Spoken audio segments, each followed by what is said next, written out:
Welcome to the Nurse Shark Academy Show, a Baxter Professional Services production. Welcome to the Nurse Shark Academy Show, where we're experts in nursing and experts in business. I'm Tina Baxter, your host. The Nurse Shark Academy Show highlights nurse business owners and others in the healthcare field who promote entrepreneurship. Today's guest is Dr. LaToya Lockett. In today's episode, how one nurse never gave up on her dreams. So I didn't really emphasize the detour, but I became a teenage mom. So I was pregnant and had my son at 14 years old. I was in 10th grade. And the dream of going back, leaving the island and going to school for medical school was detoured. I wouldn't call it a mistake. I still think it's the best thing I've done in my life. So I stayed on the island, raised my son, and went to nursing school at the same time. And I think that's important to hear because a lot of times people, particularly women, will detour their life because of family obligations and things like that and think that you can't do something, right? It's, no longer in the cards, and it may be something different. And this is something I encourage my nieces in particular. I said, just because you may at this time, be married, have kids and things like that, doesn't mean you have to give up your dream. You can still do whatever you need to do. So I want to encourage some of our listeners that may be the younger generation, and maybe you've had a setback or something like in your life. Don't put your dreams on hold. You can go for your dreams and still figure it out. And it may look differently than what you thought it was going to look like, but you can still accomplish great things. So don't count yourself out before counting yourself in. Nurses, are you burnt out, frustrated, looking for something new? Are you looking for more? Nurses, are you ready to feel the sun? You will dream big and expand your consciousness as an entrepreneur. Your nursing license is your key to freedom. Join the Nurse Shark Academy at the nursesharkacademy.biz today. Hello and welcome to the Nurse Shark Academy Show, where we're experts in nursing and experts in business. I'm Tina Baxter, your host. The Nurse Shark Academy Show highlights nurse business owners and others in the healthcare field who promote entrepreneurship. Today's guest is Dr. LaToya Lockett. Dr. Lockett is an accomplished emergency nurse, educator, and healthcare leader with more than 25 years of experience. Originally from St. Thomas, U.S. Virgin Islands, she brings the resilience, community-centered values, and global perspective of her island upbringing to every facet of her work. Welcome to the show, Dr. Lockett. Hi, thank you for having me. I'm so glad that you're here. And as I always like to ask every nurse when they come on the show, what made you become a nurse? That's always a very interesting question for me. So as you mentioned, I am originally from St. Thomas, United States Virgin Islands. That's where I grew up. And when I was a young child, my grandmother was sick, and she came and lived with my mom and I. And one of the things that she had was diabetes. So I quickly learned, even as a young child, I was about 6, 7, maybe about 7 to 10 years old. I learned how to give her insulin, how to pull open the syringe, and I just enjoyed taking care of her, helping her with her baths, and help feeding her and those type of things. I always knew I wanted to do something in taking care of people. I remember as a small kid, I always used to say I wanted to be a pediatrician. But that dream changed. I had a little detour in my life. And instead of going to pursue the physician route, I went ahead and went into nursing school and have not regretted it a day in my life. I love being a nurse. You know what? That's so interesting because a lot of us, when we were kids, we think, oh, I want to be a firefighter. I want to be a doctor. I want to be a lawyer. I want to be a nurse. And some of these things change, right? We think we want to start in one area, but sometimes God, the universe, has a different path for us. And so I love that you taking care of your grandmother was an inspiration to you to take care of others. Where did you go to school? So I went to school back home in the Virgin Islands at the University of the Virgin Islands. They have a 4-year BSN program. So I didn't really emphasize the detour, but I became a teenage mom. So I was pregnant and had my son at 14 years old. I was in 10th grade, and the dream of going back, leaving the island and going to school for medical school was detoured. I wouldn't call it a mistake. I still think it's the best thing I've done in my life. So I stayed on the island, raised my son, and went to nursing school at the same time. And I think that's important to hear because a lot of times, um, people, particularly women, will detour their life because of family obligations and things like that, and think that you can't do something, right? It's, Right. no longer in the cards, and it may be something different. Um, and this is something I encourage my nieces, in particular. I said, just because you may at this time, have, be married, have kids, and things like that, doesn't mean you have to give up your dream. You Very. can still do whatever you need to do. So I want to encourage some of our listeners that maybe the younger generation, and maybe you've had a setback or something like in your life. Don't put your dreams on hold. You can go for your dreams and still figure it out. And it may look differently than what you thought it was going to look like, but you can still accomplish great things. So don't count yourself out before counting yourself in. So, Absolutely, I agree. so what was it like going to school? Going to nursing school. What was your favorite part of nursing school? Oh, absolutely, the clinicals. Um, I mean, of course, the classroom setting set us up for clinicals, but I looked forward to the clinicals, going to the hospitals, going to the nursing homes. I just enjoyed the patient contact. So I immediately knew that this was for me. Even now in my career as being a academia professor and a business owner, I still work in the emergency department. I work a full-time night shift job because I just love patient contact. A lot of people ask me, why are you still doing bedside? And my answer is always is, this is why I became a nurse. Is Hmm. because I love taking care of people. So looking back at nursing school, yes, I've always been an A student. So the classroom stuff never intimidated me. It just never excited me because it was not very challenging. I could listen in class and do very well in class academic wise, but the learning how to take care of people and meeting new people was definitely my highlight of nursing school. And I think that's so important because I think what happens for nursing students is they fail to sometimes tie what they're learning in the classroom to what they're actually doing in the field. And how do you, as a professor, how do you bridge that gap for your students? So the where I teach is more I teach at the doctoral program for Northern Kentucky University. So we've surpassed that, but I also I'm a mentor for some. If someone reach out to me, I love mentoring, especially the new grads or those in nursing school. And even as I teach in my business, I tend to make things practical and make it more realistic. I think sometimes we have so much theory and we don't connect it to real life. Sometimes Mhm. people don't are not able to connect. So even when I'm teaching basic CPR to the church or I'm teaching ACLS to the ER nurses, I bring my experience from the bedside to say, hey, yes, we have to learn these skills, but they truly save lives. So it's that connection. One of the things that, for me, that light bulb moment in nursing school was when you can practice something in the simulation lab, right? And then you go into the field and you actually put it into practice, Yes. and you do it on a live person. And it's that experience, I think, that makes you a better nurse, is having those clinical experiences, those patient care experiences. Unfortunately, with the pandemic, a lot of those nursing students didn't get that opportunity to work with a real patient before they graduated.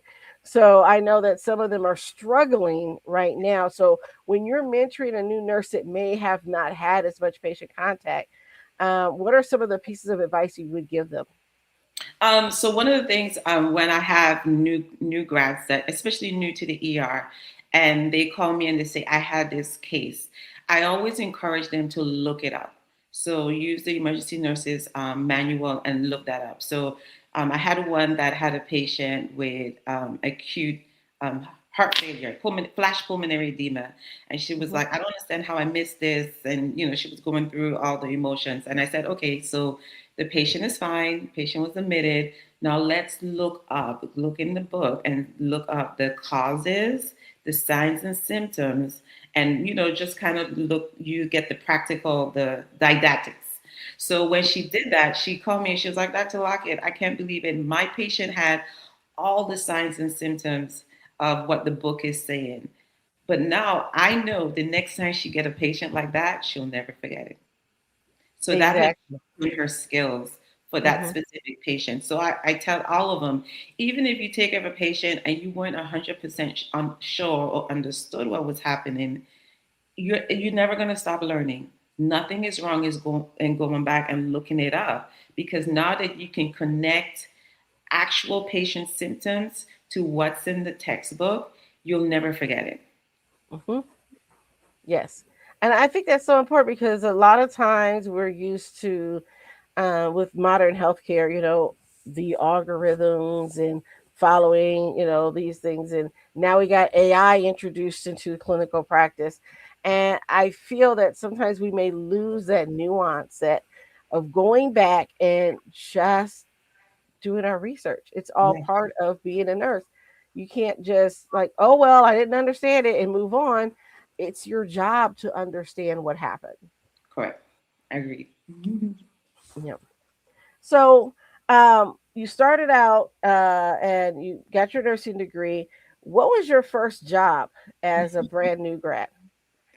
That's so interesting. Yes. So my first new job, so I got my degree back home, St. Thomas Virgin Islands, and I also received a scholarship. So I received a scholarship from one of the organizations there on the island. So with the scholarship, I had to work a year at the local hospital.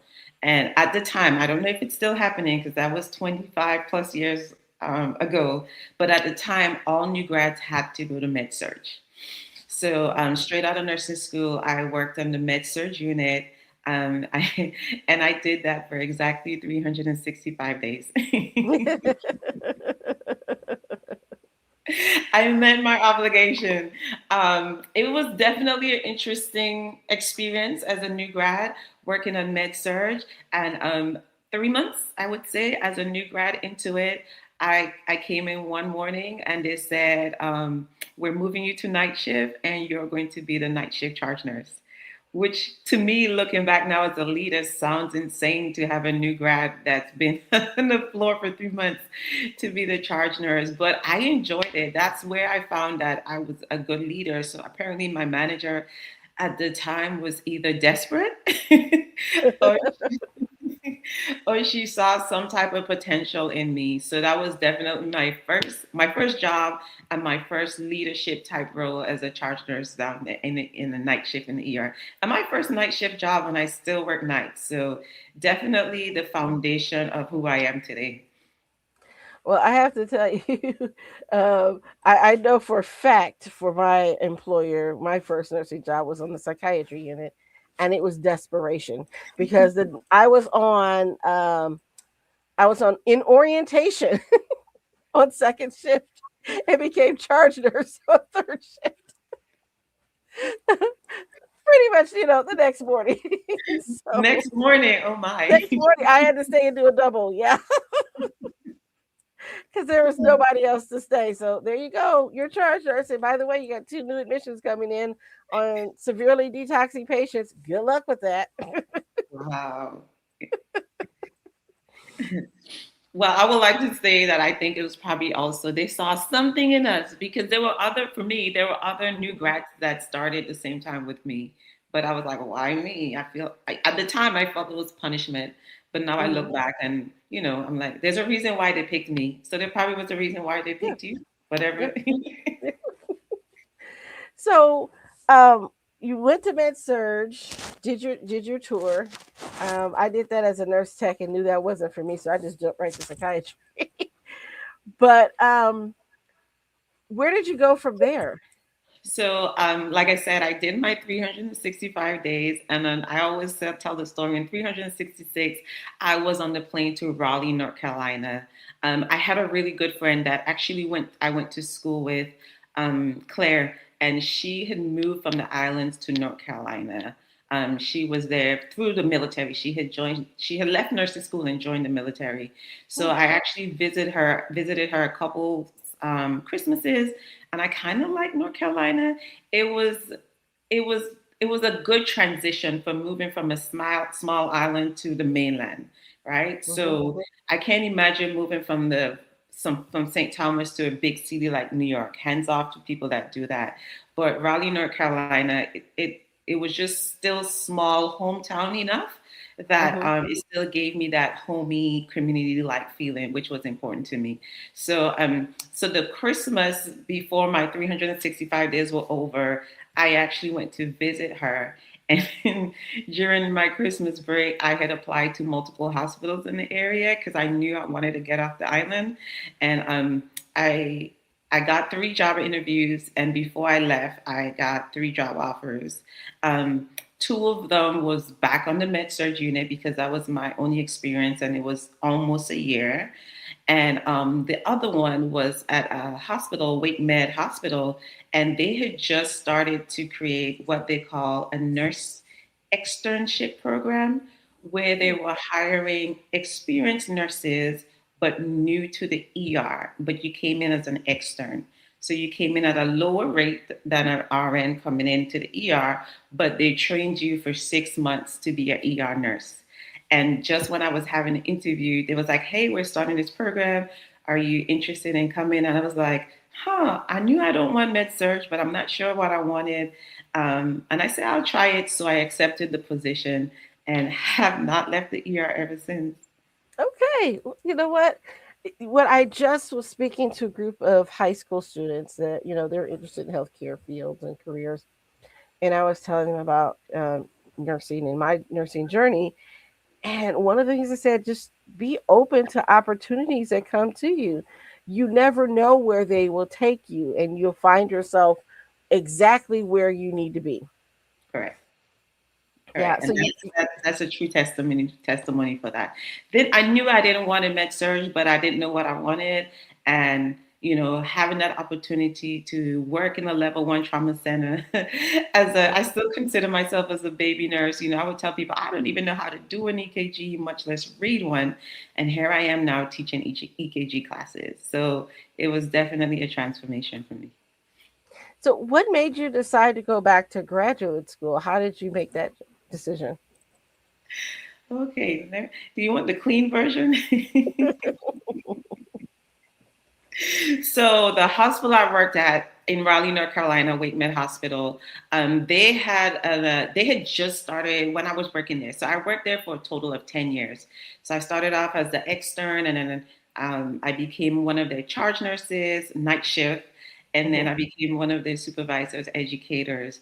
And I left there when I was as a supervisor educator when I moved to Houston.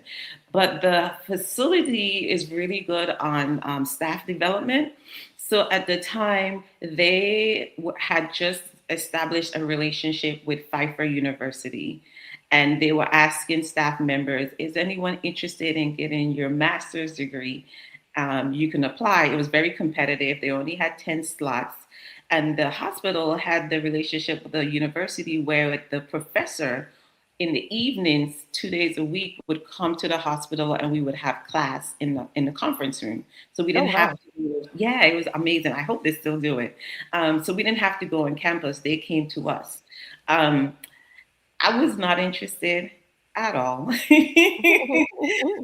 um, at the time, I was very much single and very much getting myself into a lot of trouble.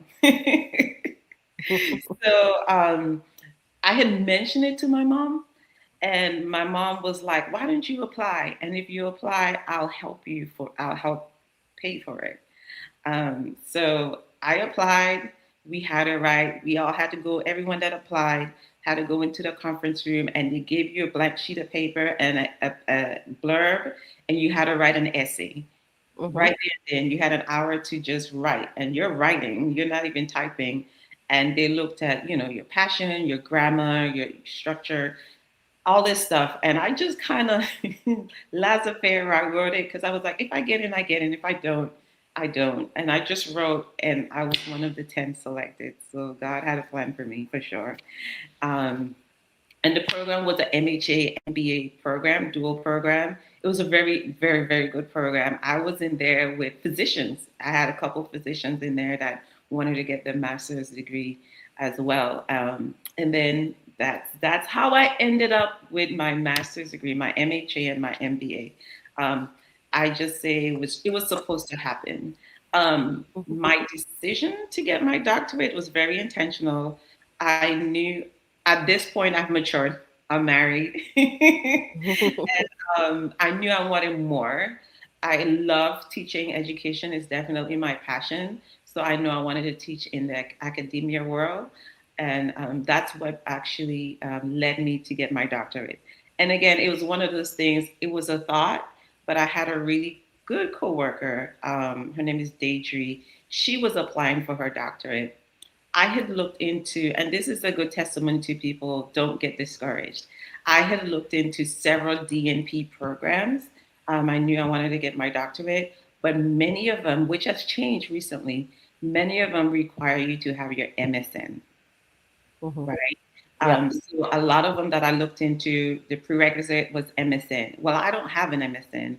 I have two master's degree, but they're not MSN. I have my Right. MHA and my MBA, so I were not eligible to apply. So I kind of already given up because I was like, I am not going back to school for a third master's in order to get my doctorate. That's just insane. So I kind of just and I had put the goal on the side because it seemed unrealistic. I had talked to my coworker. She was my coworker at the time, Deidre, and I had mentioned it to her because she was telling me she wanted to go back for her doctorate. And I was like, "Hey, this is this. I probably won't be able to do it. It's just I can't see myself going back to school for a third master's." And I remember the day my office was downstairs. I was a director of education at the time, and her office was upstairs. She was a director of informatics. And I literally could hear her running down the stairs. And I was like, what is going on? So she rushed into my office. She was like, I found our program. And she said she was listening to the informational for Northern Kentucky University. And they said, you must have a BSN, your master's could be in anything, and you can apply for your DNP. And I was like, no way. I've never heard of that. So that's how I end up in the DNP program and received my doctorate in nursing practice. Always wanted to do it. I love teaching. I think the DNP actually helped me along the way in many ways. Not only open the doors for me to be an academia professor, but it also teaches you business, right? It Mhm. also teaches you leadership. I was already a leader, but I think it also made me a better leader, learning all the information we learned in the DNP program. Okay. So, so that was sound like a passion for you, and then an opportunity just opened up. Yes. Yeah. And it's funny that you went and got into grad school, not intentionally wanting to get into grad school, but the opportunity was there, presented itself, and you put your foot forward. It's kind of similar to how I got my graduate degree. Yes. I decided to take a parish nurse class, and I saw, oh, you could take it for graduate credit. Well, let me just use this as a test class because I was working full time as a supervisor on evening shift of the psych unit. And I said, I'll test to see if I go to school and work full time. And then the dean of the university, I had sat on a committee with her as a nursing student and was teaching the class. And she goes, why aren't you in grad school? And I Mhm. did the whole, oh, I don't want to take the GRE again. My scores are old, blah, blah, blah. And she goes, and I said, I want to get another student loan, blah, blah, blah, blah, blah. She said, well, you can get a scholarship and all this other stuff. She was really encouraging me. And so I had applied because I was going to get graduate credit for this class. I had applied for graduate school to get the graduate credit. So my application was already in. So I get a letter in the mail that says you've been provisionally accepted into the FNP program. Nice. Show up to class from the dean, and that's how I got into grad school. Yeah. That's awesome. Sometimes we don't even know what our destiny is, and the doors open for us. And I look back in my life because I've had different stages of my life, and there's always been someone there that was my cheerleader for me and saw things in me that I didn't see. And so today, I always want to be that person. So I appreciate it, and I see where, coming from a teenage mom to where I'm at, but every stage I had someone being a cheerleader or a mentor or someone pushing me. So for me now, it's like my goal is to be that cheerleader. It's kind of giving back. So your dean obviously saw that in you and pushed you, and here you are. Yeah, yeah. Never, never would have thought that I would go the path that I did, but I'm so glad that I did because Yeah. teaching was also one of those things I was interested in. So I ended up being a double major. So I got my MSN in nursing education, and then I changed tracks in my postmasters as a gerontological nurse practitioner because I discovered I really didn't want to work with pediatrics. Yeah. I thought maybe that'd be okay, but not really. I just really love working with older adults. That was always been my Nice. passion. So it worked out great for me. So how did you then, after, with all the things that you're doing, you're teaching at the university, you're working full time as an ER nurse. How did you get started in business? Good question. So starting a business. So at the time when the idea came to me to open up a training center, I've been in several leadership positions throughout the Houston area, even in North Carolina. Um, and what I saw was a deficit where several of the nurses in a role, I saw several of the nurses coming out with a card that says Mm-hmm. I'm ACLS certified, I'm whatever certified. But then when you see the performance in the unit, not that it's horrible, but the level of confidence wasn't there. A lot of our nurses depend on our physicians. You always hear them say, whatever the doctor order. And that's not wrong. That's not what I'm saying. But I want you to understand what you're doing, not just carry a card saying I'm certified.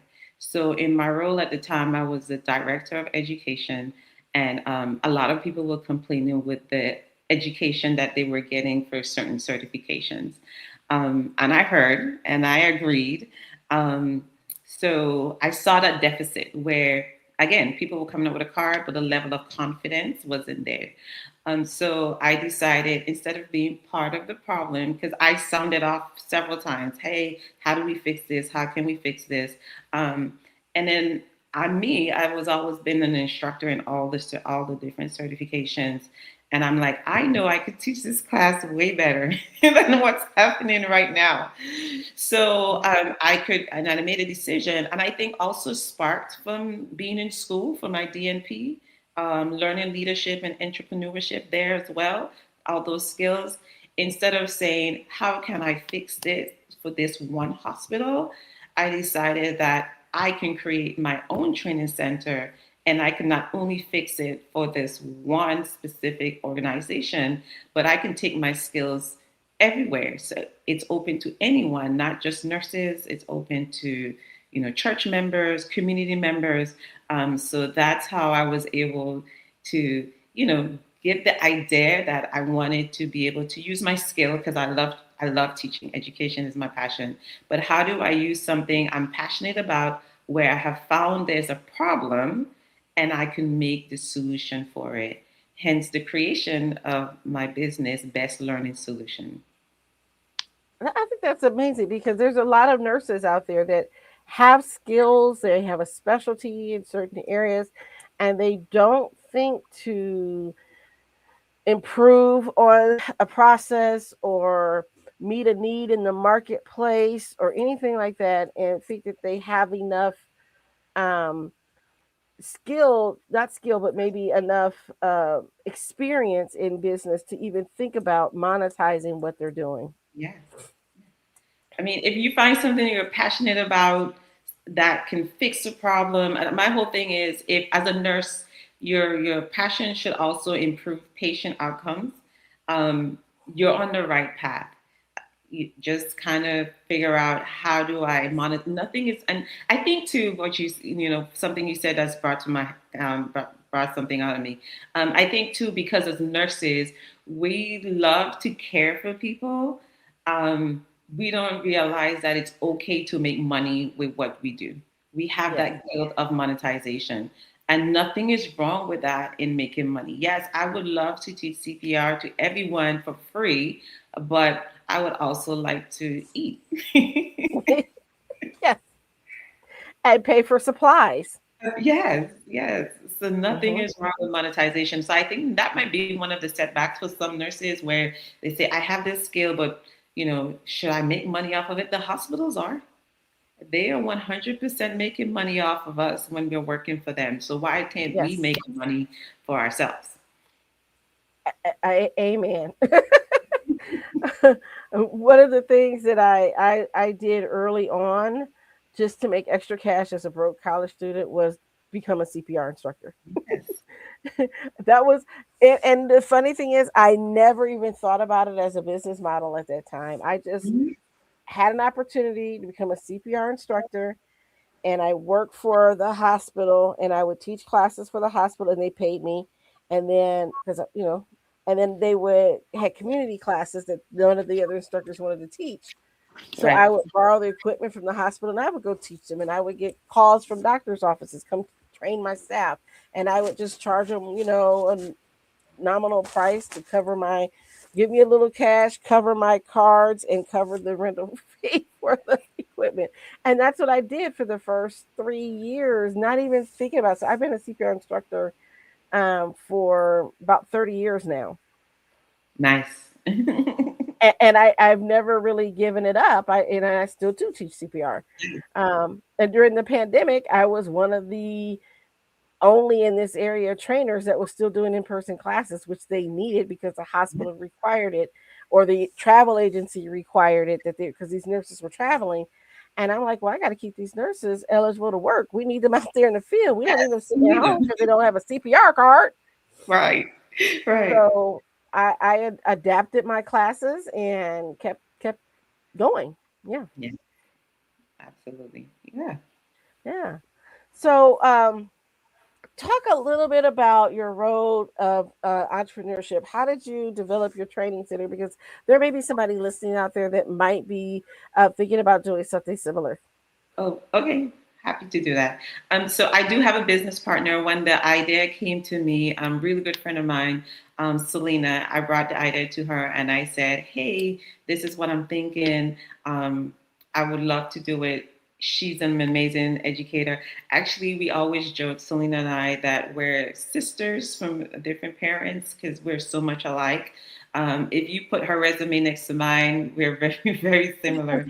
So, and I asked her, I proposed it to her, and she was like, say less. She was on from the beginning, we knew we wanted to do it, but I always tell people, I'm an amazing nurse.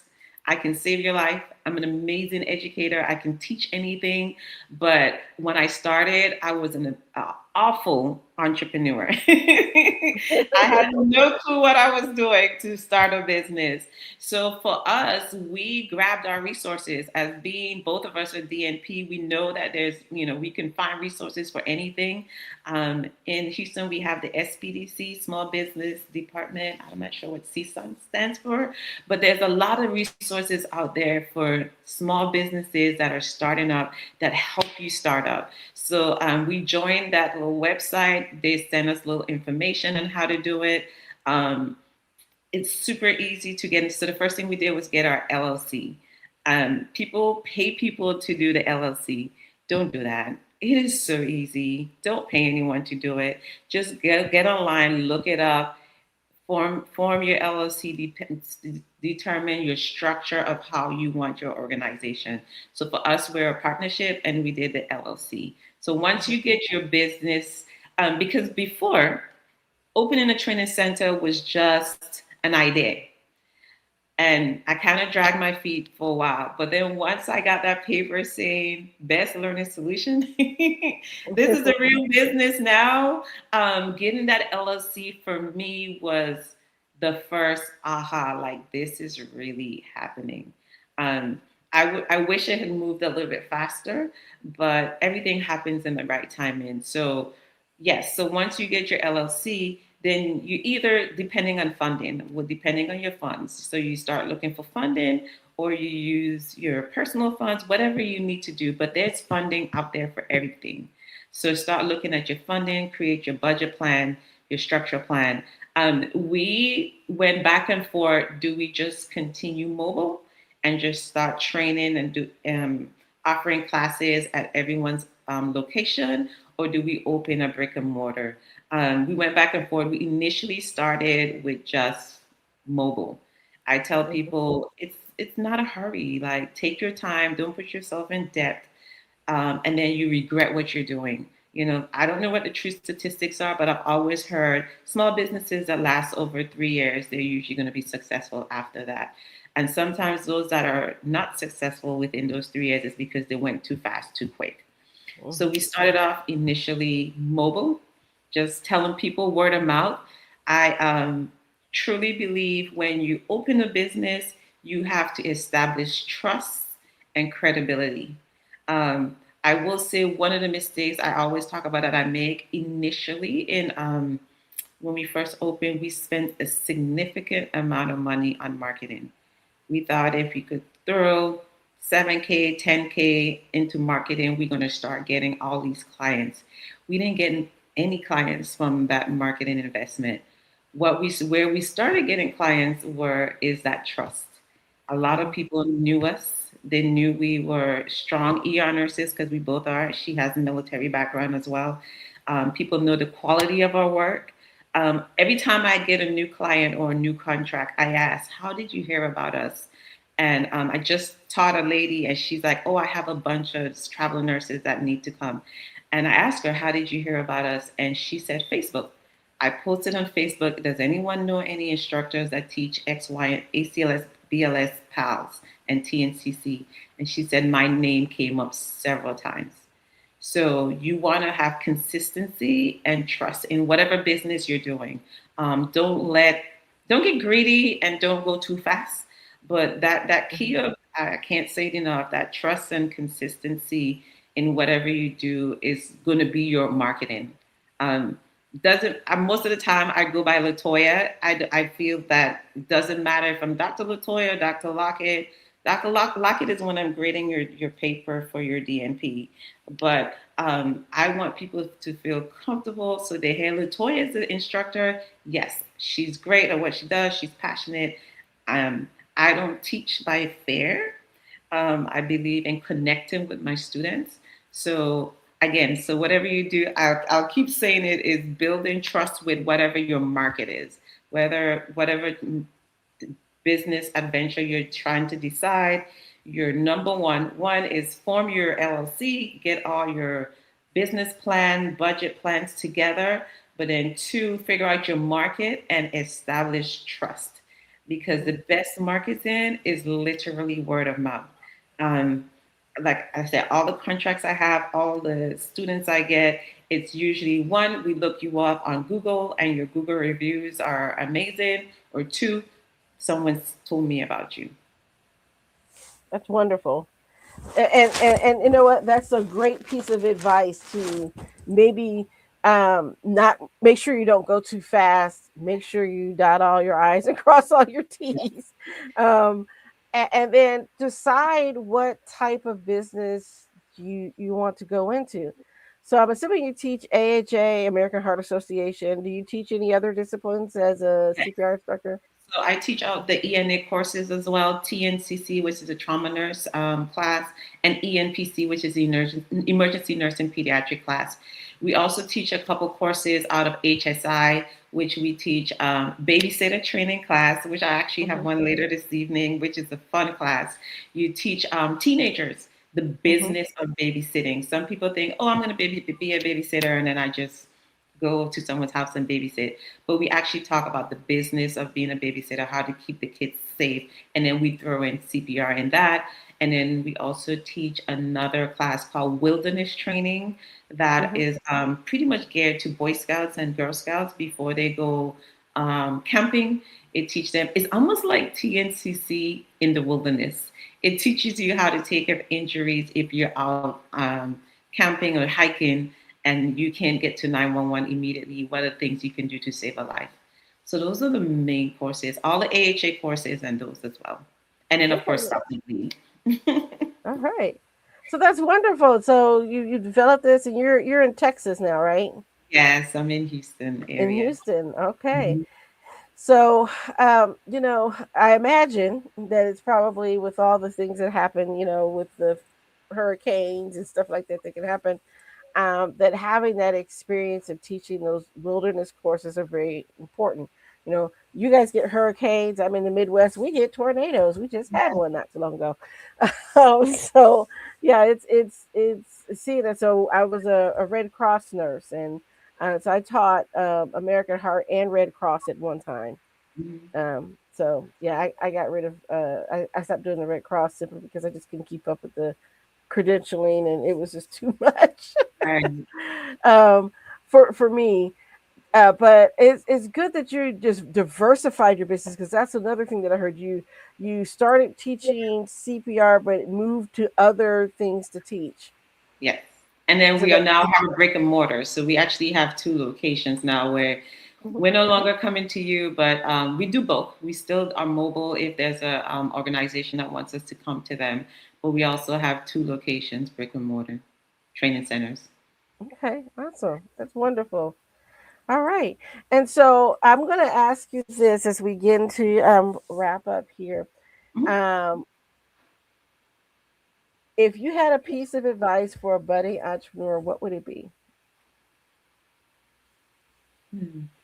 If I had a piece of advice, hmm, I would say find something that you're interested in and that you love, so then it doesn't feel like work, because then That everything else falls into place.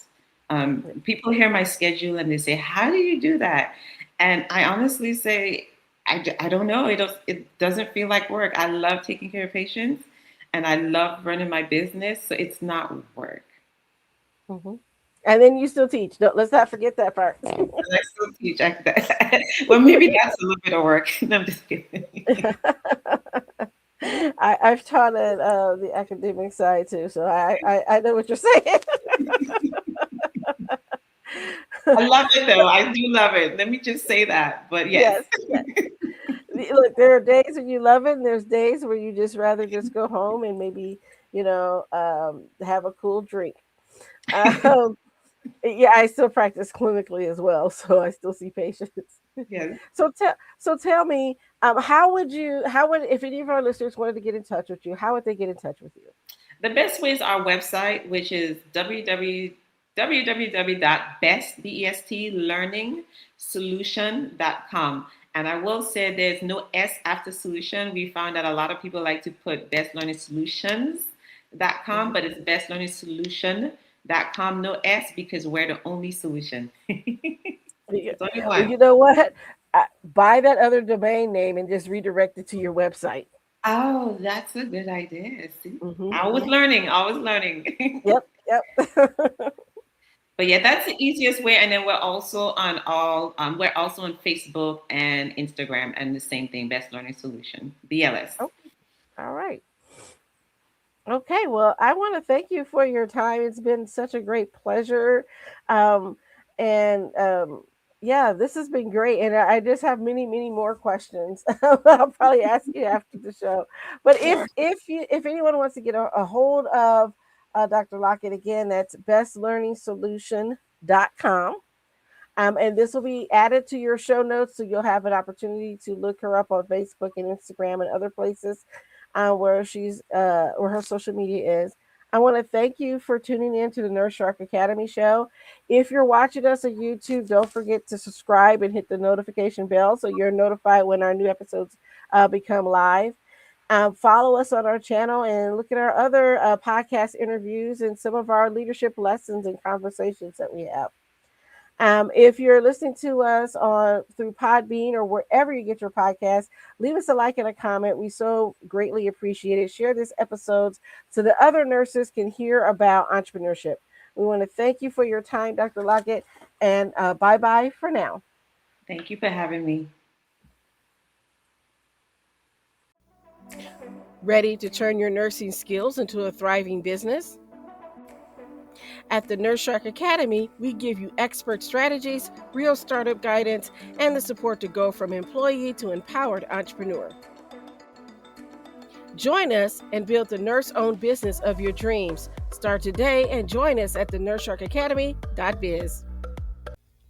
Thank you for listening to the Nurse Shark Academy show wherever you get your podcasts or watching us on YouTube. Don't forget to like and subscribe, and don't forget to hit the notification bell so that you'll know when all of our episodes come out. If you want further information, you can contact us on the nursesharkacademy.biz.